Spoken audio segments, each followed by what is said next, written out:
Epic story విన్న రోజే నాకు ఎంత నచ్చిందంటే నేను ఆ రోజే డిసైడ్ అయిపోయినా ఈ సినిమాలో నేను పార్ట్ అవ్వాలి అని. అండ్ ఈ కడలి క్యారెక్టర్ ఏదైతుందో చాలా బ్యూటిఫుల్గా అనిపించింది.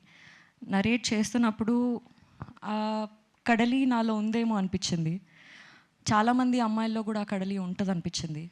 సో చాలా బ్యూటిఫుల్గా ఆ అమ్మాయి very independent, she knows what she is doing అన్నట్టు ఉంటుంది తన క్యారెక్టర్. నా క్యారెక్టరే కాకుండా ఆర్య ఆనంద్ క్యారెక్టర్,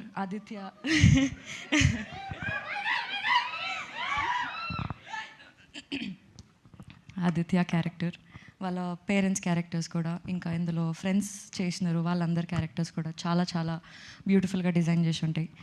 వాళ్ళ ఫ్రెండ్స్ని మనం థియేటర్లో చూస్తున్నప్పుడు మన ఫ్రెండ్స్ని మనం రిలేట్ చేసుకుంటాము. ఇట్లా ఒకడు మన లైఫ్లో కూడా ఉన్నాడు కదా అనిపిస్తుంది.